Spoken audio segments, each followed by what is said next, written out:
the voters, the courts, and the states have all spoken. They've all spoken. If we overrule them, it would damage our republic forever. This election actually was not unusually close. Just in recent history, 1976, 2000, and 2004 were all closer than this one. The Electoral College margin is almost identical to what it was in 2016.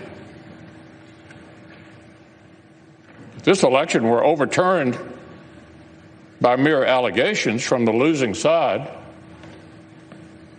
our democracy would enter a death spiral. We'd never see the whole nation accept an election again. Every 4 years would be a scramble for power at any cost. The Electoral College,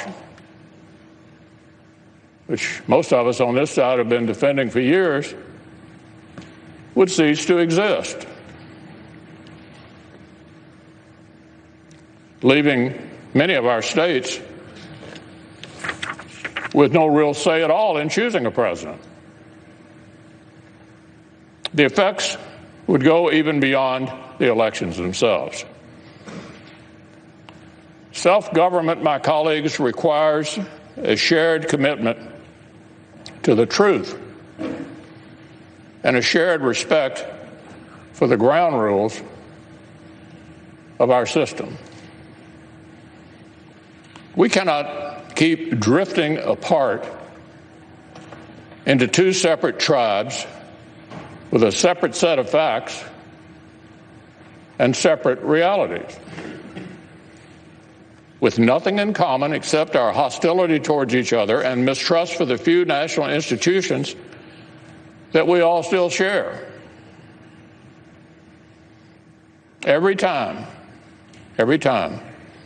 in the last 30 years that Democrats have lost a presidential race, they've tried a challenge just like this. After 2000, after 2004, after 2016. After 2004, a senator joined and forced the same debate. And believe it or not, Democrats like Harry Reid, Dick Durbin, and Hillary Clinton praised them and applauded the stunt. Republicans condemned those baseless efforts back then, and we just spent 4 years condemning Democrats' shameful attacks on the validity of President Trump's own election.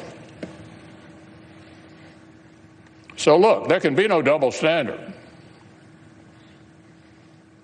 The media that is outraged today spent 4 years aiding and abetting Democrats' attacks on our institutions after they lost. But we must not imitate and escalate what we repudiate. Our duty is to govern for the public good. The United States Senate has a higher calling than an endless spiral of partisan vengeance. Congress will either override the voters, overrule them, the voters, the states, and the courts for the first time ever, or honor the people's decision. Will either guarantee Democrats' delegitimizing efforts after 2016 become a permanent new routine for both sides,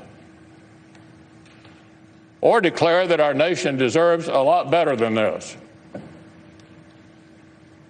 We'll either hasten down a poisonous path where only the winners of election actually accept the results, or show we can still muster the patriotic courage that our forebears showed not only in victory but in defeat. The framers built the Senate to stop short-term passions from boiling over and melting the foundations of our republic. So I believe protecting our constitutional order requires respecting the limits of our own power. It would be unfair and wrong to disenfranchise American voters and overrule the courts and the states on this extraordinarily thin basis.